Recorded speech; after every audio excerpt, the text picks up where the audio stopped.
যে গুনাহগুলো, যে অপরাধগুলোর কারণে আখেরাতের শাস্তি তো আছেই, নগদ দুনিয়াতে মৃত্যুর আগেই আল্লাহ তাআলা তার একটা শাস্তি আস্বাদন করান। এই লোক দেখানো আমল, লোক দেখানো আমল বা রিয়া। নবী করিম সাল্লাল্লাহু আলাইহি ওয়াসাল্লাম বলেছেন, কেউ যদি কোনো ভালো কাজ করে মানুষকে দেখানোর জন্য, এখন তো এমন একটা সময় আসছে, ফেসবুকের যুগ, সুবহানাল্লাহ, চুল পরিমাণ কোনো ভালো কাজ করবো আর ফেসবুকে পোস্ট হবে না, এটা তো কোনোদিনই হতে পারে না। মক্কা শরীফ গেলাম আমি, আর একটা ছবি দেবো না ফেসবুকে, কেমন হয়? চাইতেই হবে, ঠিক না?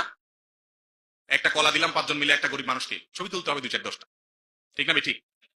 এই যুগে আমলকে শুধু আল্লাহকে দেখানোর জন্য করা এটা কঠিন হয়ে গেছে ভাইরা আমার। এটা ঠিক লৌকিকতা, মানুষকে দেখানোর মাধ্যমে একটা তৃপ্তি পাওয়া যায়, মজা পাওয়া যায়, যে সবাই আমাকে ভাবা দিল, লাইক দিল, কমেন্ট করলো ফেসবুকে, নিজের কাছে একটু ভালো লাগলো, বুঝলাম, এটা পাওয়া যায়। কিন্তু হাল্লাকা সিররুন ইনদাল্লাহ, আপনি একটু কিছু গোপন আমল করে দেখেন। একটা আমল করেন, কাউকে বলবেন না পৃথিবীতে, কাউকে, নিজের স্ত্রীকে না, বন্ধু বান্ধবকে না, মা বাপকে না, কাউকে না, একদম গোপনে একটা আমল করেন, কাউকে কিছু দেন, এবং এরপরে আপনি শুধুমাত্র একা একা এটা নিজের ভিতরে রাখেন। জীবনে কখনো গল্প দিতে যাবেন না কাউকে যে কিছু করছেন, একটা মানুষ উপকার করছেন, দান করছেন, একটা নফল আমল করছেন, 2 রাকাত নামাজ পড়েন, এমন ভাবে ডানে বামে কেউ নাই, কেউ দেখছে না, একটু এইটা আমি আল্লাহর কাছে খুব ধীরে ধীরে 2 রাকাত নামাজ পড়েন, এই নিয়তে যে শুধু আল্লাহকে দেখাচ্ছি আর কাউকে দেখাচ্ছি না। এরকম যদি 2 রাকাত নামাজ পড়তে পারেন, 10 টাকা দান করতে পারেন, একটা মানুষ উপকার করেন, কাউকে দেখালেন না, কেউকে জানতেও দিলেন না, আল্লাহর কসম করে বলছি, যে তৃপ্তিটা আপনার মনের ভিতরে হবে, হাজার হাজার লক্ষ লক্ষ লাইক কমেন্ট পাইয়া সেই তৃপ্তি কখনো পাবেন না। লক্ষ লক্ষ লাইক কমেন্টে যে তৃপ্তিটা পাবেন, সেই তৃপ্তিটার মধ্যে এক ধরনের নোংরামও থাকে, এক ধরনের দেখবেন যে অস্বস্তি থাকে, এক ধরনের মানে কোন একটা দিক থেকে একটা অপূর্ণতা থাকে, সেটা পরিচ্ছন্ন, নির্মল, পবিত্র আনন্দ না। কিন্তু আপনি নিজের ভেতরে এক ধরনের আপনার সেই আমলটাকে লুকোনের মানসিকতা রাখবেন, আল্লাহর সাথে আপনার কথা হবে যে আল্লাহ তোমাকে দেখানোর জন্য করছি, আর কেউ দেখছে না, কেউ জানছে না, এই যে নিরালা, এই যে আল্লাহর সাথে একান্তে আপনার সাথে আলাপচারিতা, এটার যে ফিলিংস হবে আপনার অন্তরে, সেটা আল্লাহর কসম সবচেয়ে পবিত্র আনন্দ হবে। করে দেখেন, করে দেখেন, মাঝে মধ্যে দেখবেন কি ভালো লাগে কাজ করে। আজ আজ এমন একটা সময় আসছে, সব কিছুতে লৌকিকতা, মিডিয়ার কল্যাণে ভালো যেরকম হচ্ছে, আমাদের আমলগুলো বরবাদ হচ্ছে। শিরকে আসগার, মানুষকে দেখানোর জন্য কিছু করবে। এই জন্য আপনারা জানেন 3 ব্যক্তিকে দিয়ে জাহান্নাম উদ্বোধন করা হবে, তার ভিতরে 3 ব্যক্তি হলো রিয়াকার, জাহান্নাম শুরুই হবে এদেরকে দিয়ে, এদের আগে কেউ জাহান্নামে যাবে না।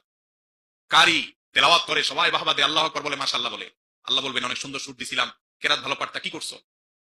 বলবে আল্লাহ তোমার কালাম তেলাওয়াত করে আসছে, আল্লাহ বলবেন বুঝছেন, বাহবা পাওয়ার জন্য করছো, লাইক কমেন্ট বাহবা সব পাইছো, জাহান্নামে যাও। আলেম সাহেব কি করে আসছো? হ্যাঁ আল্লাহ এই যে এত ওয়াজ নসিহত করছে, এত কিছু করছে। আল্লাহ বলবেন কি জন্য করছো আমি জানি, যে জন্য করছো সেটা হয়ে গেছে, জাহান্নামে যাও খালি হাত। মুজাহিদ জিহাদ করে আসছো, কি করে আসছো? আল্লাহ জীবন দিয়ে দিয়েছে আপনার জন্য, জীবন আমার জন্য দাও না, বীর বাহাদুর এটা সেটা পাবা, সেগুলো পেয়ে গেছো, জাহান্নামে যাও। এই হাদিস থেকে বোঝা যায় কোন আমলকে মানুষের সামনে দেখানোর মানসিকতা, এটা এমন একটা ভয়াবহ বিষয় যে এটা আখিরাতের শাস্তি অনেক ডেঞ্জারাস। কিন্তু আজকে আমরা বলতেছি দুনিয়াতেও শাস্তি হবে। যে হাদিসটা আমি বললাম সেই হাদিসে, তিরমিজি এবং আবু দাউদ বর্ণিত সেই হাদিসে, মুসনাদ আহমদ বর্ণিত সেই হাদিসে আব্দুল্লাহ ইবনে আমর রাদিয়াল্লাহু তাআলা বর্ণনা করেছেন, ওমর রাদিয়াল্লাহু তাআলা বর্ণনা করেছেন যে এই ব্যক্তি, যে ব্যক্তি মানুষকে দেখানোর জন্য দান করে, মানুষের কাছে বাহবা পাওয়ার জন্য কিছু করে, শুধু আল্লাহকে দেখানোর উদ্দেশ্য না থাকে, রিয়াজার মধ্যে থাকে, এই ব্যক্তিকে আল্লাহ তুচ্ছ করে ফেলেন, ছোট করে ফেলেন দুনিয়াতে, এটা নগদ শাস্তি। এমন ভাবে অপমান করেন, এমন ভাবে আল্লাহ তাআলা তাকে তম করে দেন, ছোট করে দেন, তার জীবনটা সংকীর্ণ হয়ে যায়, ছোট হয়ে যায়, অপমানিত থাকে, তুচ্ছ থাকে। এই হাদিস যখন বলছিলেন, আব্দুল্লাহ ইবনে আমর রাদিয়াল্লাহু তাআলা আনহুর 2 চোখ বেয়ে তখন পানি আসছে। ভয়, কত ভয়াবহ বিষয় যে আল্লাহ রাব্বুল আলামিনকে নিবেদন করবো ইবাদত, কিন্তু মানুষকে দেখানোর মানসিকতা যদি থাকে, 10,000 20,000 50,000 টাকা দিলাম আর হুজুরের কাছে চিরকুট দিয়ে দিলাম, হুজুর বললো অমুক সাহেব এটা দিছে, বলেন মারহাবা, সবাই চিৎকার করলো মারহাবা। এই কালচার তো এখন ওয়াজ মাহফিলের সবচেয়ে অবিচ্ছেদ্য অংশ হয়ে গেছে, ঠিক না ঠিক? সেই মানুষ খুব কম যে মানুষটা দান করে বলে হুজুর কারোর কাছে বলার দরকার নাই, আমি যার কাছে বলতে চাচ্ছি সে আল্লাহ জানেন, আলিমুম বিযাতিস সুদূর। এই মানুষ পাওয়া যায় না। আমরা চেষ্টা করবো তো ইনশাআল্লাহ। প্রকাশ্যে দান করা ভালো, যদি সেটা অন্যকে উৎসাহে দেওয়ার উদ্দেশ্যে হয়। আর যদি আমার একটা ভাবসাব আসবে, ডানে বামে তাকাবো, সবাই আমার মুখের দিকে তাকাবে, বাবারে অমুক এটা দিছে, তো শেষ, সওয়াব তো পাইলেন না, বরং উল্টা শিরকে আসগরের গুনাহ করে আপনি জাহান্নামে যাবেন। নবী সাল্লাল্লাহু আলাইহি ওয়াসাল্লাম বলেছেন, দাজ্জালের ফিতনা এমন ফিতনা, কিয়ামত পর্যন্ত, পৃথিবীর শুরু থেকে নিয়ে কিয়ামত পর্যন্ত যত নবী রাসূল আসেন সবাই তার উম্মতকে দাজ্জালের পরে সতর্ক করে গেছেন। কিন্তু দাজ্জালের ফিতনার চাইতে ভয়ের ফিতনা হলো উম্মতের মধ্যে শিরকে আসগরের ফিতনা। মানুষকে দেখানোর যে পাপ, এটা এরকম ভয়াবহ আকারে ছড়িয়ে যাবে, আজকে এটা ছড়িয়ে গেছে, এটার শাস্তি দুনিয়াতে হয়ে থাকে। আল্লাহ তাআলা আমাদেরকে ইখলাসের সাথে সব কাজ করার তৌফিক দান করুন।